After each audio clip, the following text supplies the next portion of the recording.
Bonjour, dans ce cours, on va traiter la régulation des récepteurs enzymes et on va donner comme exemple le récepteur de l'insuline. Comme on a déjà vu, ce récepteur est constitué de deux sous-unités alpha extracellulaires reliées par des ponts sulfure aux sous-unités bêta. On a une partie de ces sous-unités bêta qui est transmembranaire et une partie intracellulaire où se trouve l'activité tyrosine kinase. On a vu précédemment le mécanisme d'action de l'insuline. La fixation de l'insuline sur son récepteur va rapprocher les sous-unités alpha et activer ce récepteur. Cette activation du récepteur va se manifester par l'activation de l'activité tyrosine kinase qui se trouve au niveau des sous-unités bêta. Et on assiste à une rapide phosphorylation des tyrosines. Cette autophosphorylation des sous-unités bêta transmembranaires vont conduire à la phosphorylation des substrats intracellulaires qu'on appelle IRS. Cette phosphorylation s'opère sur des tyrosines et on va voir par la suite une cascade de réactions qui va entraîner l'activation de l'AKT, la sérine thréonine kinase et la PKC, la protéine kinase C. Ces deux protéines sont responsables de la translocation du transporteur GluT4 du cytoplasme vers la membrane plasmique. Et on a déjà vu aussi que ce transporteur GluT4 s'exprime dans les cellules du muscle et les cellules du tissu adipeux. Donc, ces cellules ont besoin de l'insuline pour pouvoir utiliser le glucose.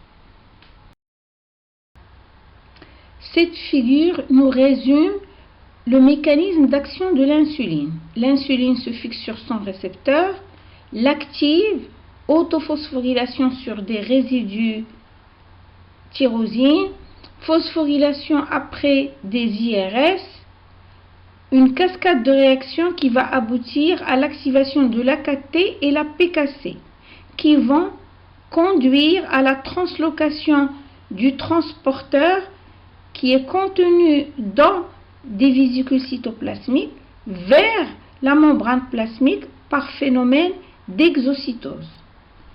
Une fois le transporteur est au niveau de la membrane plasmique, le glucose peut pénétrer à l'intérieur de la cellule.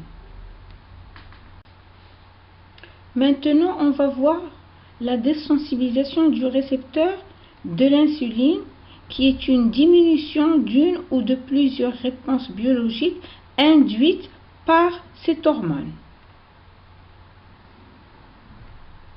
et qu'on appelle la résistance à l'insuline et qui est due à une diminution de la translocation du transporteur GluT4 du cytoplasme vers la membrane, ce qui entraîne une diminution du transport du glucose et par la suite une augmentation de la concentration du glucose dans le sang.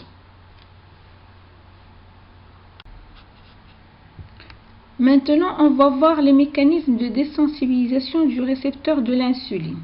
Le premier mécanisme, c'est une phosphorylation des IRS, c'est-à-dire les substrats du récepteur de l'insuline sur des résidus sérine et thréonine au lieu des tyrosines, ce qui va arrêter la chaîne de transduction. Deuxième mécanisme, c'est les acides gras libres. Quand leur concentration plasmatique est élevée, ils vont stimuler la phosphorylation des IRS sur des résidus sérine et thréonine au lieu des tyrosines, ce qui va aussi arrêter la chaîne de transduction. Le troisième mécanisme responsable de la désensibilisation du récepteur de l'insuline, c'est l'hyperinsulinémie. c'est-à-dire une concentration élevée d'insuline dans le sang qui va entraîner une augmentation de la phosphorylation des IRS sur les résidus sérine et thréonine au lieu des tyrosines, ce qui va arrêter la chaîne de transduction. Quatrième mécanisme, c'est la déphosphorylation des résidus tyrosine du récepteur de l'insuline et des IRS par deux phosphatases, la protéine tyrosine phosphatase et la tyrosine phosphatase LAR. Ces deux phosphatases se trouvent exprimées de manière anormalement élevée chez les sujets insulino-résistants et diabétiques. Les conséquences de la désensibilisation ou la résistance du récepteur de l'insuline, c'est le développement du diabète de type 2 qui se manifeste généralement à l'âge adulte. On a une carence relative en insuline.